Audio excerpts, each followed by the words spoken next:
Good morning, ढेर सारा प्यार। एक बार फिर से स्वागत है आप सबका अपने YouTube चैनल माही क्लासेस हंडिया प्रयागराज में। मैं विनय आप सबका एक बार फिर से हार्दिक स्वागत अभिनंदन करता हूं।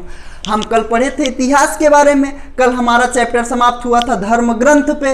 इतिहास के बारे में तो भाई साहब हमने बहुत कुछ पढ़ा। अब आज धर्म ग्रंथ की बारी है। धर्म ग्रंथ के बारे में पढ़ लेते हैं भाई साहब। बस आपसे एक ही निवेदन है कि वीडियो को पूरा देखें, चैनल को सब्सक्राइब करें, वीडियो को लाइक या ना लाइक आपका पसंद बताएगा कि आपको अच्छा लगे तो लाइक करिएगा, नहीं तो कोई बात नहीं। वीडियो तो बहुत सारे हैं यूट्यूब पे, किसी का भी लाइक करिए। चलिए हम देखते हैं आज धर्म ग्रंथ के बारे में। कल हमारा चैप्टर समाप्त हुआ था धर्म ग्रंथ पे। आज हम धर्म ग्रंथ के बारे में जानेंगे। धर्म ग्रंथ में हमें क्या क्या पढ़ना है, हम आपको एक एक चीज बताएंगे। बस आप हमारे साथ रहिए। बस चलिए हम देखते हैं धर्म ग्रंथ के बारे में। किसके बारे में? धर्म ग्रंथ। धर्म ग्रंथ क्या है, धर्म ग्रंथ में पढ़ना क्या है, सब बताएंगे एक एक चीज।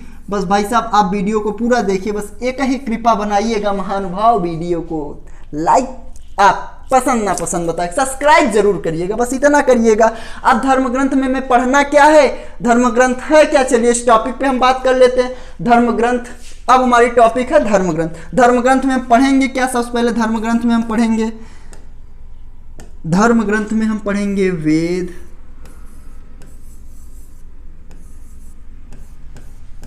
वेदांग, वेद पढ़ेंगे, वेदांग पढ़ेंगे। बहुत कुछ पढ़ना है भाई साहब, ऐसा ही नहीं यूपीपी का एग्जाम क्लियर होने वाला है। वेद पढ़ेंगे, वेदांग पढ़ेंगे, उपनिषद पढ़ेंगे। माफ कीजिएगा थोड़ा सा गलती हो गई, 1 मिनट सर जी। बस वेद, वेदांग, उपनिषद,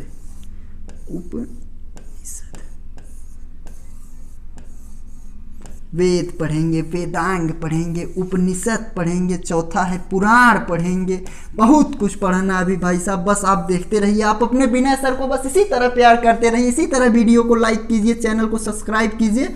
आपको ऐसे ही इतिहास की छोटी सी छोटी जानकारी भाई साहब आपके दिमाग में हम पिरो देंगे। बस आप हमारे वीडियो को लाइक कीजिए, चैनल को सब्सक्राइब कीजिए, वीडियो को पूरा देखिएगा, हम सब कुछ आपको बताएंगे। अब आज हम पढ़ रहे हैं टॉपिक धर्म ग्रंथ। क्या पढ़ रहे हैं भाई साहब? धर्म ग्रंथ। धर्म ग्रंथ में पहला टॉपिक हमारा क्या है? वेद है। क्या है?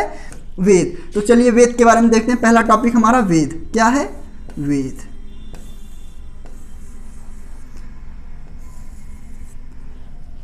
सबसे पहला टॉपिक धर्म ग्रंथ हमारा वेद है। क्या है भाई साहब? वेद है। अब वेद कितने हैं, वेद क्या है, ये तो आप जानते हैं। मोस्ट इंपॉर्टेंट टॉपिक भाई साहब क्या है वेद में? भारत की सर्व प्राचीन धर्म ग्रंथ हमारा वेद है। आपको पता था इससे पहले? अच्छी बात है, पता था तो अच्छी बात थी। नहीं पता है तो अब पता कर लीजिए। भारत की सर्व प्राचीन धर्म ग्रंथ वेद है।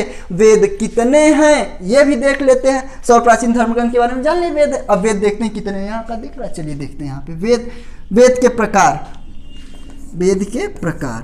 पहला प्रकार ये तो हम जान लिए, वेद 4 प्रकार के होते हैं, लेकिन 4 प्रकार में कौन कौन से हैं? पहला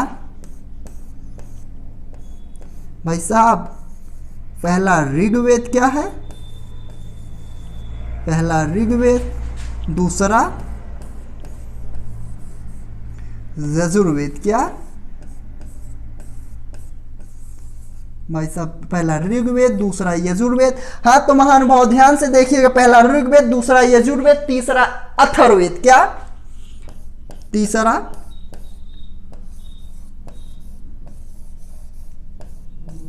अथर्ववेद।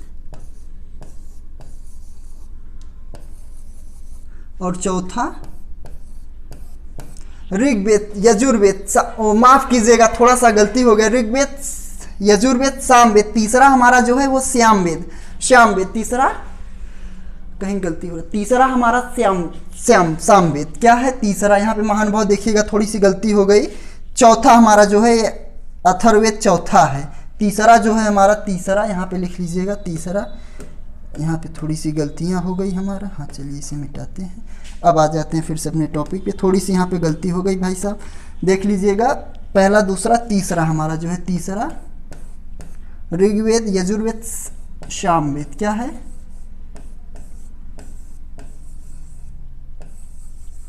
ऋग्वेद, यजुर्वेद, सामवेद, अथर्ववेद।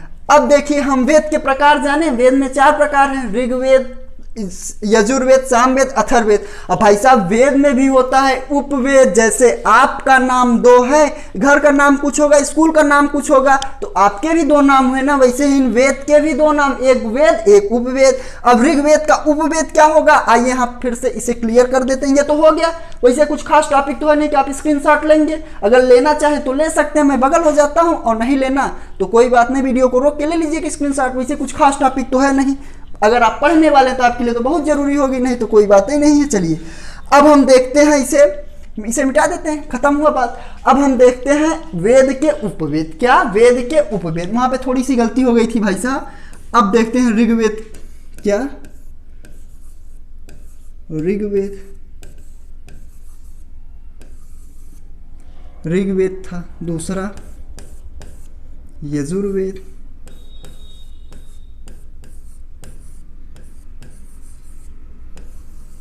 तीसरा। एक बार गलती होती, बार बार थोड़ी ना होती है। ऋग्वेद, यजुर्वेद, सामवेद,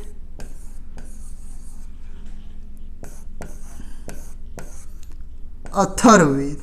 क्या, अथर्ववेद।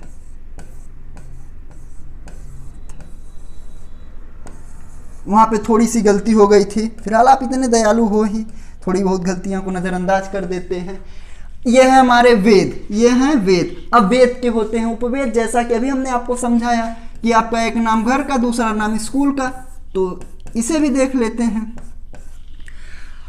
ऋग्वेद, यजुर्वेद, सामवेद, अथर्ववेद, ये हैं वेद के 4 प्रकार। हम वेद के 4 प्रकार पढ़ लिए। अब वेद के जो उपवेद हैं उसके भी 4 प्रकार हम देख लेते हैं। अब ऋग्वेद का क्या होगा, आयुर्वेद, आयुर्वेद, आयुर्वेद क्या होगा, आयुर्वेद। ऋग्वेद का आयुर्वेद, यजुर्वेद का धनुर्वेद, धनुर्वेद,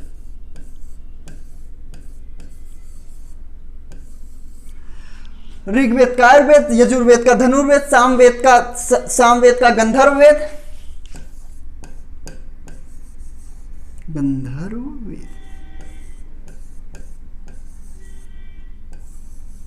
और अथर्ववेद का शिल्पवेद।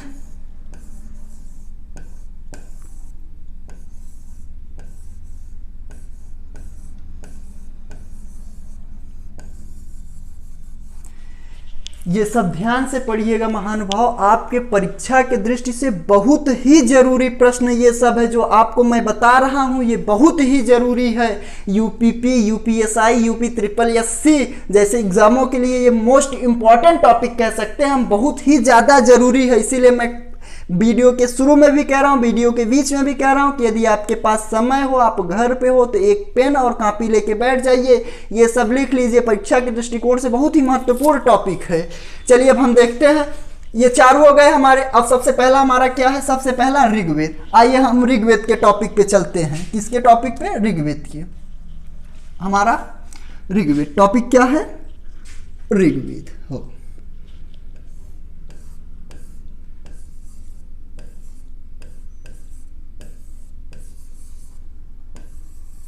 ऋग्वेद। अब हम ऋग्वेद के बारे में जानेंगे। क्या, ऋग्वेद।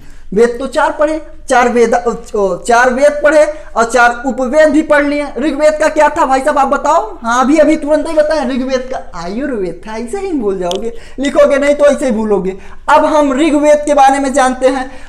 इससे पहले ऋग्वेद के बारे में जानने से पहले जान लेते हैं कि ऋग्वेद के पिता कौन है, ऋग्वेद की रचना कौन की थी। आपको पता है? नहीं पता होगा, कैसे पता होगा? अभी देखिए, वीडियो आगे देखिए, पता चलता जाएगा आपको। वीडियो देखते रहिए, बस निरंतर आप लोग इसी तरह प्रेम बनाए रखिए, वीडियो को पूरा देखिए। फिलहाल लाइक तो फिर से कहूंगा, आपकी इच्छा सब्सक्राइब चैनल जरूर करिएगा। और ऋग्वेद के पिता विश्वामित्र हैं, आप नाम तो सुने होंगे, विश्वामित्र, जाना पहचाना नाम लग रहा है ना, विश्वामित्र। ऋग्वेद की रचना विश्वामित्र ने किया था। और ऋग्वेद की परिभाषा क्या होती है आपको पता है? नहीं पता, हम बताएंगे। ऋचाओं के क्रमबद्ध ज्ञान के संग्रह को, ऋचाओं यानी रचनाएं, ऋचाओं के क्रमबद्ध ज्ञान के संग्रह को ऋग्वेद कहते हैं। आप दूसरे वीडियो में देखेंगे तो वहां पे सिर्फ बताया जाएगा ऋग्वेद में कितने सूक्त हैं, कितने ऋचाएं हैं, ये सब बताएं, कितने मंडल हैं, ये सब बताया जाएगा, लेकिन ये नहीं बताया जाएगा ऋग्वेद की रचना किसने की थी, ऋग्वेद की परिभाषा क्या, हम आपको बताएंगे। आप हमारे साथ जुड़े रहिए और वीडियो को पूरा देखिए, एक एक नई नई जानकारी मिलेगी भाई साहब। आपके दिमाग में इतिहास, भारत का इतिहास का पन्ना पन्ना पिरो दूंगा। बस आप हमारे साथ रहिए, बस वीडियो को पूरा देखिएगा, बस चैनल को सब्सक्राइब कीजिए, तभी ना हमारे आपके बीच का प्रेम जो होगा वो बना रहेगा ना। चलो सब्सक्राइब नहीं करेंगे तो पता कैसे चलेगा आप हमसे जुड़े, हम आपसे जुड़े हैं। वीडियो तो अपलोड होता रहेगा, दिखेगा ही नहीं। चैनल सब्सक्राइब करेंगे तब ना नोटिफिकेशन आएगा। चलिए देखते हैं। अब ऋग्वेद कौन है, विश्वामित्र। ऋग्वेद के रचनाकार विश्वामित्र कौन है, चलिए देख लेते हैं, लिख देते हैं। आप तो काफी भुलक्कड़ हो भाई साहब, भूल जाओगे, हम ही लिख देते हैं। कौन है, विश्वामित्र। विश्वामित्र कौन है, ये तो आपको ये विश्वामित्र लिखा है और कुछ ना पढ़ लीजिएगा। महानुभाव विश्वामित्र। ऋचाओं के क्रमबद्ध ज्ञान के संग्रह को ऋग्वेद कहते हैं। अब ऋग्वेद में भाई साहब 10 मंडल हैं। कितने मंडल हैं, 10 मंडल, 1028 सूक्त, 10,462 ऋचाएं यानी रचनाएं। 10 मंडल, 1028 सूक्त और 10,462 ऋचाओं मतलब रचनाएं, 10,462 ऋचाएं। ध्यान दीजिएगा भाई साहब, 10,462 ऋचाएं। चलिए फिर अपने टॉपिक पे हम चलते हैं। मंडलों की संख्या कितनी है,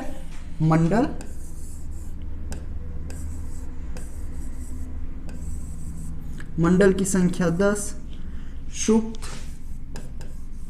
ये यूपीएसआई जैसे एग्जामों के लिए बहुत ज़्यादा जरूरी है भाई साहब। सूक्त की संख्या 1028, 1028 और रचनाएं, ऋचाएं मतलब रचनाएं, ऋचाएं भाई साहब आप पढ़े लिखे तो हो ही, जान जाओगे। ऋचाएं, ऋचाओं की संख्या 10,462।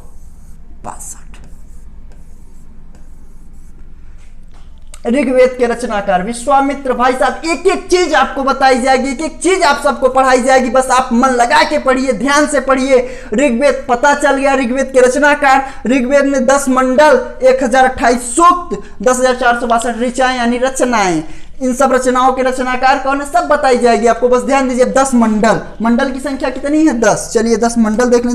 10 मंडल में से कौन कौन सी बस परीक्षा की दृष्टि से जो बहुत ज्यादा जरूरी है वो सब आपको बताई जाएगी, ताकि आपको भी ना ज्यादा पढ़े, नहीं तो वैसे ही एक एक टॉपिक पढ़ाते जाएंगे, वीडियो बहुत लंबा होता चला, आप भी कहोगे छोड़ो यार क्या देखे। तो परीक्षा की दृष्टि से छोटी छोटी टॉपिक, बड़ी महत्वपूर्ण टॉपिक निकल के आएगी जो हम आपको बताएंगे। आप देखते रहिए बस वीडियो को। चलिए देखते हैं एक बार फिर से। मंडल 10 मंडल की संख्या कितनी है, 10। भाई साहब मंडल की संख्या 10, कितनी, 10। अब 10 मंडल में जो बहुत ज्यादा जरूरी मंडल है वो पहले तो सबसे पहले निकल के आता है। कहीं भी आप सुनेंगे मंडल आप देखेंगे मंडल, तीसरे मंडल का वर्णन बहुत ज्यादा, ऋग्वेद के तीसरे मंडल का वर्णन बहुत ज्यादा होता है। तीसरे मंडल, भाई साहब आपके मन में एक ही बात चल रहा होगा, तीसरा मंडल है क्या, इसीलिए कहते हैं ना, ध्यान से देखिएगा वीडियो तब पता चलेगा। ऋग्वेद के तीसरे मंडल में हम चलते हैं। कौन से मंडल में, तीसरे मंडल में। अब तीसरे मंडल में है क्या भाई साहब, तीसरे मंडल में सूर्य देवता, किसको, सूर्य देवता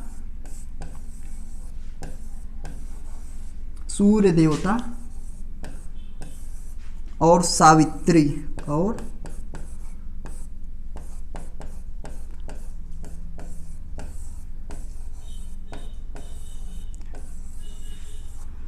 सूर्य देवता दिख रहा है ना भाई साहब, हाँ, सूर्य देवता और सावित्री को, सूर्य देवता सावित्री को समर्पित।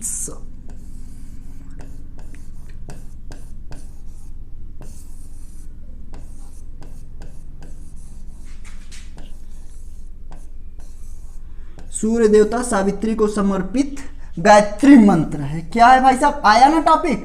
आप लोग गायत्री मंत्र सुनेंगे, ओम भूर्भुवस्सुवः तत्सवितुर्वरेण्यं भर्गो देवस्य धीमहि धियो यो न प्रचोदयात्। बहुत बार आप लोग सुनेंगे, लेकिन ये मंत्र कहां से निकल के आया, कौन निकाला, ये आपको नहीं पता होगा। आज हम आपको बताएंगे। ये ऋग्वेद के विश्वामित्र द्वारा रचित ऋग्वेद के 10 मंडल से निकल के सोम देवता, सूर्य देवता और माफ कीजिएगा, सूर्य देवता और सावित्री को समर्पित गायत्री मंत्र, ओम भूर्भुवस्सुवः तत्सवितुर्वरेण्यं भर्गो देवस्य धीमहि धियो न प्रचोदयात्। ये भाई साहब इस मंत्र का जाप करने से पूरे तन मन की शुद्धि होती है। ये निकला ऋग्वेद के तीसरे मंडल से, विश्वामित्र द्वारा रचित ऋग्वेद के तीसरे मंडल से निकल के आया है।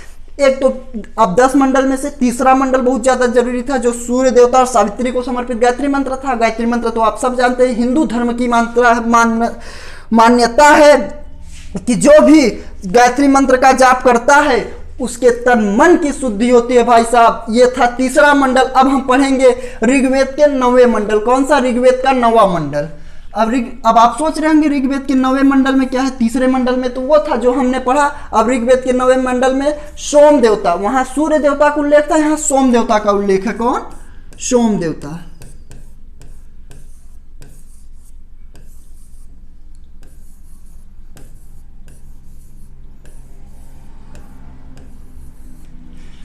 ऋग्वेद के 9वें मंडल में सोम देवता का उल्लेख है।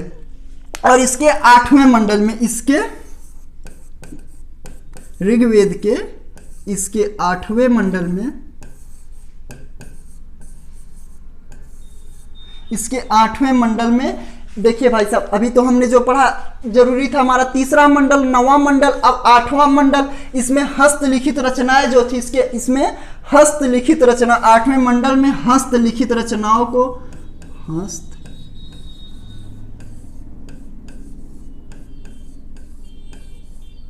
हस्तलिखित ऋचाओं यानी रचनाओं को, किस रचनाओं,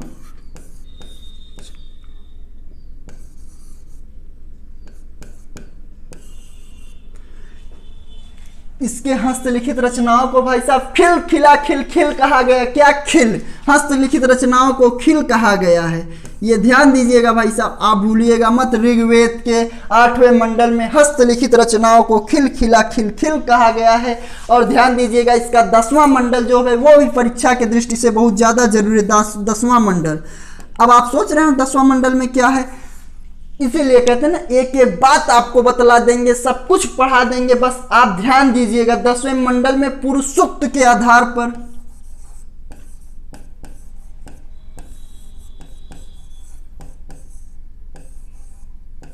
पुरुष सूक्त के आधार पर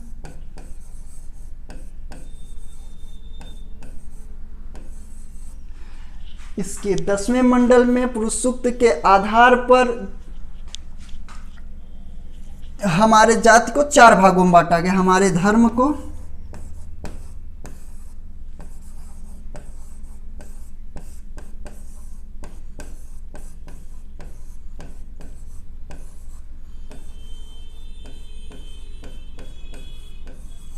चार भागों में